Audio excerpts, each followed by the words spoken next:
você gosta de romance, de fantasia, de reinos, assim, princesas, príncipes, assassinos, esse livro é com certeza pra você. Oi amigos, aqui quem fala é a Bruna Magalhães e no vídeo de hoje a gente vai falar sobre The Kiss of Deception, o primeiro livro da trilogia de As Crônicas de Amor e Ódio. O primeiro livro conta a história da Lia, né, ou Giselia, como você preferir chamá-la, mas ela prefere que chamem ela de Lia. Ela é uma primeira filha e o começo do livro já narra que ela está se arrumando pro casamento dela. Ela não tá feliz, porque basicamente o casamento foi arranjado por conta de uma união política entre reinos. Eu vou mostrar mais pra frente o mapinha, né, mas existem 3 reinos maiores e o casamento ele foi preparado para unir 2 desses 3 reinos maiores, basicamente. A Lia, ela é considerada uma primeira filha. Ao que eu entendi, a primeira filha, ela é uma primeira filha mulher da realeza, basicamente. E ela normalmente vem com um dom, mas a Lia nunca descobriu qual é esse dom dela e ela tá atrás de descobrir, mas ao mesmo tempo a mãe dela não incentiva muito ela, a tia dela fala que ela não tem, e enfim, ela tá meio perdida aí nesse mundo se ela tem ou não tem esse dom. Uma galera diz que ela tem, uma galera fala que ela não tem, enfim. Reza a lenda que toda primeira filha tem esse dom. Mas a Lia não sabe se ela tem ou não, ela nunca descobriu se ela tem ou não. O que é o dom? É como se fosse um sexto sentido, um poder ou alguma coisa do tipo, sabe? Não fica muito claro, o livro não especifica o que é esse dom. Agora voltamos, né, pro começo da história. Ali ela tá se arrumando pro casamento dela, no começo da história ela tá fazendo um cavá, eu acho que é assim que pronuncia, é como se fosse uma pintura nas costas dela, meio que em homenagem a esse casamento, né?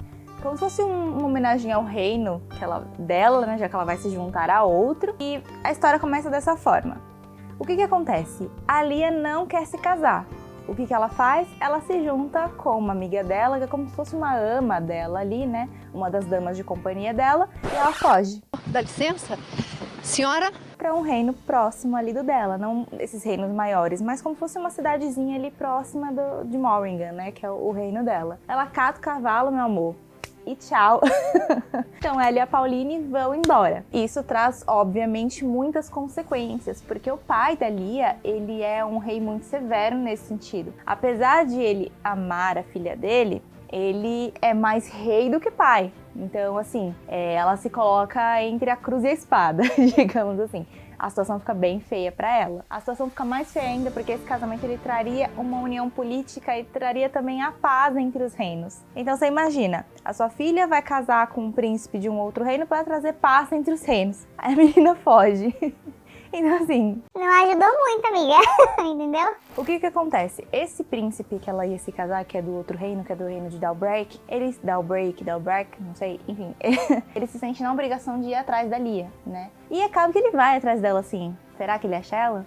Não sei. Você vai descobrir se você ler, aí você me conta aqui nos comentários o que você descobriu.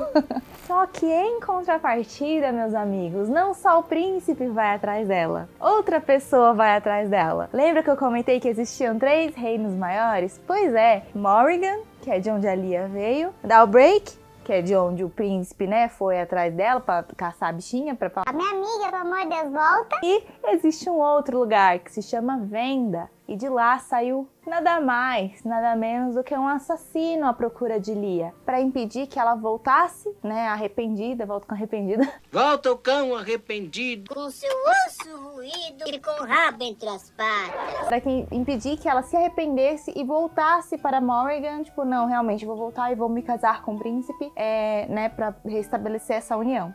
Então, atrás da Lia saiu um príncipe e um assassino, e essa é a ideia principal da história. Nós temos a narração da Lia, contando essa aventura dela, ela indo pra Terra Vink, não sei o que lá, e o príncipe narrando, e o assassino narrando. E você não sabe quem é quem até certo ponto da história, onde eles se revelam. Mais ou menos assim que você vai desconfiando quem é quem, sabe?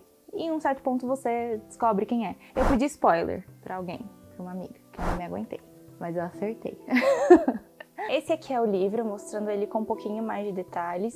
Ele tá bem marcadinho, bem lindo. Ele é capa dura, então... ele é a coisa mais fofa do mundo. O marca-página dele é uma fitinha. E eu gosto muito disso, porque, enfim, não tem o perigo do marca-página cair. E você se perder, né, enquanto você tá lendo. Ele tem um mapa aqui dentro. Então é bem bacana, enquanto você tá lendo, você acompanhar a jornada dela, da Pauline e dos outros acontecimentos, digamos assim. Não posso falar muita coisa, mas a gente vai mostrar pra vocês agora um pouquinho do mapa, tá? E explicar os 3 principais reinos pra vocês, tá bom? Então vamos lá. Esse aqui é o mapa que a gente tem no livro. Ele tá aqui depois da capa e também antes da contracapa. Aqui é o reino de Morrigan, né? Que é de onde a Lia veio. Aqui o reino de Dalbreak, que é de onde o príncipe veio. E aqui tem o reino de Venda, que é de onde o assassino veio. Então esses daqui são os 3 reinos principais. O pouco que é falado de Venda, assim, é bem assustador, sendo bem sincera. E quando se fala de Morrigan, é um lugar bem bonito. E pelo que eu me lembro, Dalbreak não é muito citado. Aqui a gente tem eu não lembro o nome disso aqui. Os símbolos, né, de cada um deles. Então aqui, Morrigan, Dalbreak e Venda. Então, tipo assim, os emblemas, né, de cada um dos reinos. Então, assim, é bem bonito. E em todos os livros, pelo que eu entendi, o mesmo mapa se repete. Se passa pelo mesmo lugar. É basicamente isso. É bem bonito. Só pra dar um gostinho a mais, esse aqui é o 2º volume, The Heart of Betrayal. Ele também tem a fitinha aqui vermelha. Ele é a coisa mais linda do mundo. Eu ainda não comecei a ler ele porque eu tô lendo um outro livro agora. E o 3º, The Beauty of Darkness.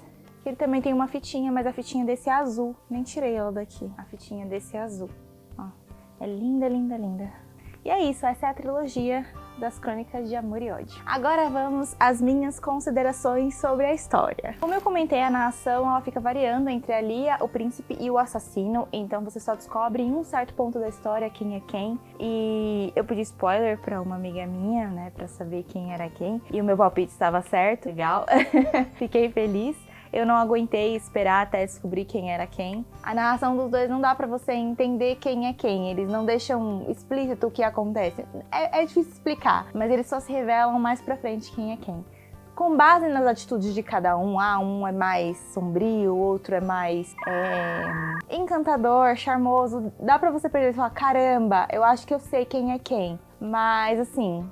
Gente, é legal, é legal. Eu confesso que eu achei o livro bem parado até praticamente a metade dele, porque ficou muito na questão romance até a metade. E como vocês sabem, quem me acompanha aqui no canal sabe, eu não sou muito fã do romance, apenas romance, só romance. Então assim, Vamos dançar, vamos nos amar, vamos sair para jantar. é lindo, é fofo, mas pô, tá, e aí? Bota um dragão, sei lá. Vamos fazer alguma coisa, vamos deixar a história animada, agitada, sei lá, sabe? Fazer alguma coisa. E eu senti que a história tava muito parada, tava assim, muito só dia a dia, entende? Começou a ficar um pouco mais agitada perto do meio, aí ela, na metade da história realmente ficou agitada e começou com mais aventura, foi quando me prendeu mais. Porém, como eu li isso aqui pro Clube do Livro, muitas meninas gostaram bastante da história, pelo que eu vi elas comentando assim por cima nos Instagrams da vida, enfim. E aí da metade do livro pra frente, é aquele ditado, daqui pra frente é só pra baixo. O negócio vira de ponta cabeça. E assim, na minha opinião, o livro fica maravilhoso. E foi quando eu tava, assim, quando eu passei da metade do livro, eu olhei pro meu noivo e falei, eu vou comprar os 2 próximos, porque realmente agora a história ficou boa e eu preciso chegar até o final dela e saber o que acontece com essa menina. É muito bom, sério. É bom. Se você gosta de fantasia, como eu comentei, é uma princesa. A história gira em torno da Lia e a única coisa que a Lia quer é a liberdade dela. Ela quer tomar as decisões dela. Ela não queria se casar com um príncipe que ela não conhecia. Ela não queria que alguém tomasse as decisões dela por ela, sabe? Ela queria se casar com alguém que ela conhecesse, entende? Então, assim, é simplesmente uma pessoa querendo tomar as próprias decisões e buscando a própria liberdade. Então, tem um significado bem bacana. Tem uma parte no começo em que a Lia fala pra mãe dela, eu acho, ela comenta assim, eu sou apenas um soldado no exército do meu pai. E aí você fica repensando, você fala, caramba, ela sente que ela é só um soldado, coitada, sabe? Então, é muito forte isso, porque realmente ela tá se casando, é meio que uma decisão tão importante na vida dela e ela tá tomando por um bem maior que é o reino da família dela, entende? Então, se você parar pra pensar, realmente, ela é um soldado no exército do pai, entende? Ai, gente, é muito bom, é muito bom. Eu tô falando, não subestimem os livros de fantasia, eles têm muito a ensinar pra você. Bom, quando falamos de livros de fantasia, vocês podem ver, uma imagem fala mais do que... Não, peraí. Uma imagem fala mais do que 1000 palavras. Vocês estão vendo o tamanho disso aqui, né, amigos? Pois é. Ele tem muita descrição, muita descrição. Então, assim, ter paciência pra ler, tá? São 400 páginas, basicamente. 409, se eu não me engano, 410, por aí. Então, assim, tem que ter paciência pra ler, tá? Porque ela vai descrever as árvores, ela vai descrever o chão, ela vai descrever a grama, e as bandeiras, entende? Então, assim, é um livro de fantasia, é um mundo novo sendo apresentado, então você tem que ter paciência pra conhecer esse mundo. Não é simplesmente uma história que se passa em São Paulo, que se passa nas ruas de Londres, que você já tá meio que habituado com algo que se passa no mundo real, que não precisa de descrição, porque é uma rua normal que passam carros, entende? Então, precisa de paciência, tá? É um livro de fantasia. Amei o livro, mas como eu comentei, do meio pro final. O começo eu tava bem desanimada, assim, desanimada mesmo. Então, eu continuei lendo, assim, pela força do eu preciso terminar, porque eu comecei, então eu vou terminar. E terminei, e gostei, fiz as minhas marcaçõezinhas, que ficaram mais assim, se a gente parar pra pensar realmente, quase do meio que pro final, porque daqui não tem quase nada de marcação. Mas, gente, é um livro bom, eu recomendo, mas são aquelas condições. Se você gosta de livros de fantasia, se você tem paciência para ler bastante descrição, bastante não, num nível baixo, médio e alto de descrição, e altíssimo seria Tolkien, ele tem uma descrição média quase alta, tá? Vamos considerar assim, não chega a ser uma alta, é uma média. Bom, então esse foi o vídeo de hoje. Se você também gosta de fantasia e desses mundos mágicos, se inscreve aqui no canal que a gente tem vídeo toda segunda e quinta. Não esquece de deixar o seu like, porque assim o YouTube entende que o conteúdo tá bacana e entrega o vídeo para outras pessoas que, assim como você e eu, são fãs desse mundo da leitura que leva a gente para outros universos completamente incríveis. Tchau e até a próxima!